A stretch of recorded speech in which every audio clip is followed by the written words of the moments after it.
Mom mom ये किसका गंदा खून दौड़ रहा है? करेक्ट, गंदा खून है मेरी रगों में।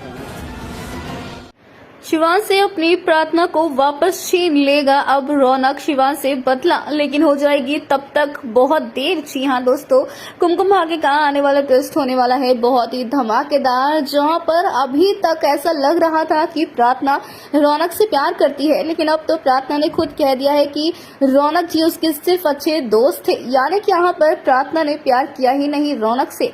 तो वहीं दूसरी तरफ शिवांश जो है कहता है कि पहले तुम्हारी शादी भावेश से होने जा रही थी, उसके बाद रौनक ने सहरे की आड़ में तुमसे शादी करनी चाहिए, और फिर रौनक से तुम्हारी शादी होने जा रही थी तो सहरे की आड़ में मैंने तुमसे शादी कर ली, इसमें मैंने कुछ गलत नहीं किया है। जहाँ पर कहती है प्रार्थना कि ये सब कुछ एक छल है, जब आपको अपने परिवार के लिए नहीं सोचने को मिला, आपने आपसी मतलबी और आपसी लड़ाई के लिए मेरा इस्तेमाल किया, तो ये गलत है।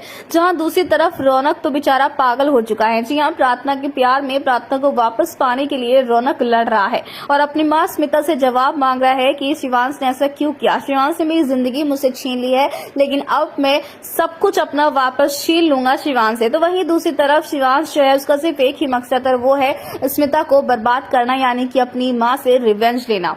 यानी कि यहाँ पर अब रौनक तो प्रार्थना को पाना चाहता है, लेकिन अभी तक तो प्रार्थना को प्यार ही नहीं हुआ है रौनक से, और तब तक हो जाएगी देर, क्योंकि शिवांश और प्रार्थना के बीच में बढ़ जाएगी नजदीकी। यानी कि अब यहाँ पर रौनक और प्रार्थना जो एक दूसरे के लिए तो बने थे, लेकिन अब इनका भाग्य एक दूसरे से अलग हो चुका है, और ये भाग्य जुड़ चुका है अब शिवांश और प्रार्थना का। जहां रौनक प्रार्थना को हासिल करने की कोशिश करेगा, तो वही शिवांश जो है वो प्रार्थना से अपनी नजदीकी बढ़ा लेगा, और प्रार्थना को जो प्यार का एहसास होने वाला है अब वो शिवांश से ही होता हुआ नजर आने वाला है। तो अब क्या लिखा है यहाँ प्रार्थना की जिंदगी में, देखना होगा, बहुत ही इंटरेस्टिंग। फिलहाल दोस्तों, आप है कितने एक्साइटेड आने वाले धमाकेदार ट्विस्ट देखने के लिए, हमें कमेंट के शेयर करें। क्या आप चाहते हैं कि शिवांश और प्रार्थना के बीच में प्यार हो जाए? तो हमें कमेंट करके बताएं। ऐसी टीवी की लेटेस्ट अपडेट के लिए चैनल को सब्सक्राइब कर ले। चोतू एक छोटा लड़का था जो एक छोटी सी बस्ती में रहता था। उसके पास ज्यादा कुछ नहीं था, ना नए कपड़े ना खिलौने, लेकिन उसके पास था तो सिर्फ एक बड़ा सपना, आसमान में सबसे ऊंची पतंग उड़ाने का। रोज शाम को वो छत पर चढ़ जाता और दूसरों की पतंगें देखता, जिसे देखकर उसकी आंखों में एक चमक आ जाती। एक दिन उसने पुराने अखबारों से एक पतंग बनाई। पतंग की डोर भी उसने पुराने स्वेटर के ऊन से बनाई थी। लोग हंसते थे, कहते थे, इससे क्या उड़ाएगा तू, लेकिन चोतू के हौसले को कोई रोक नहीं सका। अगली सुबह तीक मकर संक्रांति के दिन चोतू ने अपनी पतंग लेकर छत पर चढ़ाई। हवा तेज थी, दिल धड़क रहा था, लेकिन उसने डोर खींचनी शुरू की। धीरे धीरे पतंग हवा पकड़ गई। एक पल आया जब सब लोगों की नजर उसकी पतंग पर टिक गई। वो सबसे ऊंची थी, लोग तालियां बजाने लगे। उसकी आंखों में आंसू आ गए खुशी के। उसने आसमान की तरफ देखा और बोला, अगर दिल साफ हो, हौसला बुलंद हो, तो पुरानी पतंग भी आसमान छू सकती है। Double asterisk.